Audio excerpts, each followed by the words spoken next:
大家好，欢迎收看 Amanda 的慢食慢语。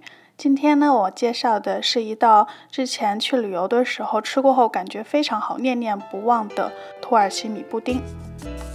这个米布丁呢，其实是很多地区都会有的很家常的小甜点，用到的材料都很基础，就是牛奶和米，然后需要糖和玉米淀粉，还需要蛋黄。另外呢，就是用香草豆荚和肉桂粉进行调味儿。首先把鸡蛋磕开，把蛋黄捞出来，这里只需要用到蛋黄就好了。往蛋黄中放入2大勺的牛奶，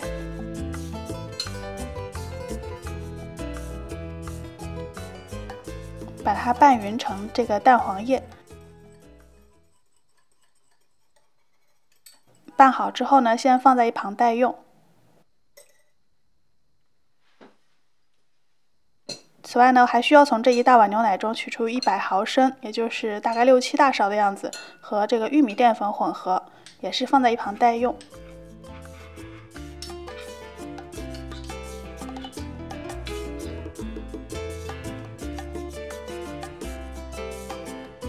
然后把这个香草豆荚从中间抛开。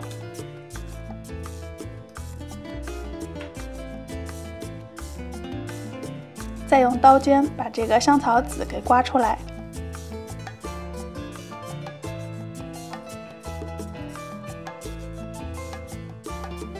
不用刮得特别干净也没关系，一会儿我们会把香草籽和豆荚一起放到锅中去煮。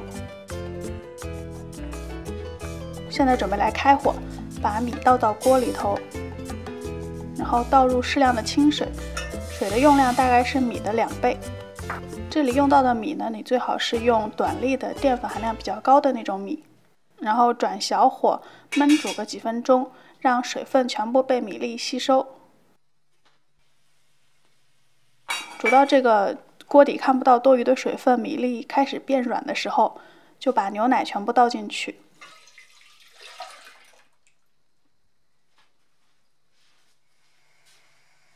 然后把香草籽和香草豆荚也倒进去。然后就一边保持小火加热，一边不断的来搅拌这个牛奶，要防止这个牛奶在加热的时候糊底，也尽量不要让表面形成一层奶皮。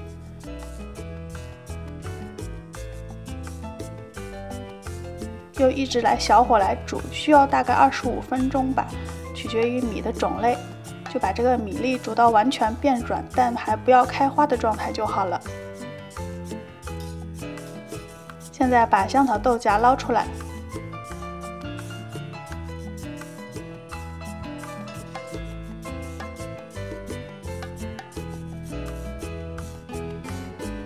然后把糖倒进去，再加入一点点的肉桂粉，依然是搅拌，让这个糖溶解。然后再把之前拌好的淀粉水倒进去。因为淀粉会沉底，所以下锅之前呢要再搅拌一下。淀粉一下锅就要立刻搅拌，不要让它结块。因为淀粉的加入呢，再加热一会儿，米布丁就会变得比较浓稠了，这个时候就可以关火了。然后呢，准备一个烤盘，在上面排列上几个小碗，把这个米布丁均匀的分布到每个小碗中。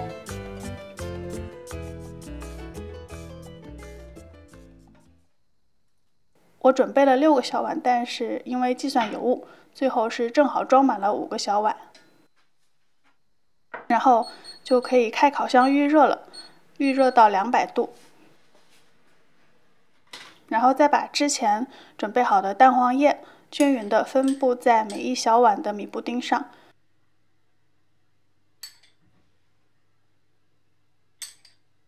每一碗分到大概2小勺的样子。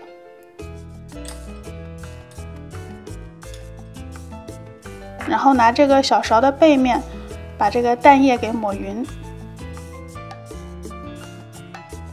就让这个蛋黄液呢在表面很均匀的分布成一层。然后现在烤箱预热好了，就把米布丁放进烤箱的上层，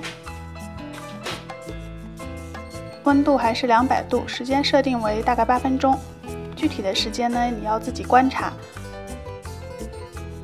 就看到表面这样形成了一层奶皮，然后有一些焦色的斑点就好了。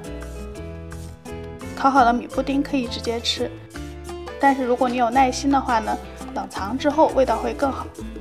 虽然米布丁是一道各地都很常见的甜点，但是这个土耳其米布丁呢是有它自己的特色的。一个是呢，表面有一层烤出焦色的奶皮，然后加入了一点点肉桂粉的调味，你吃不出来明显肉桂的味道，但是会觉得它有一点与众不同。这个布丁的口感呢是非常的柔滑香甜，奶香浓郁，然后吃到嘴里呢还有这个米粒的一粒一粒的口感，味道也不会过分甜腻，是一道非常讨人喜欢的小甜点。希望你们喜欢这一期的麦式麦语。最后呢，还是请大家不要忘记在视频下面点赞并订阅我的个人频道。然后呢，屏幕上有各种关注我的方式，欢迎大家扫码来关注我。最后呢，谢谢大家的收看，咱们下期再见。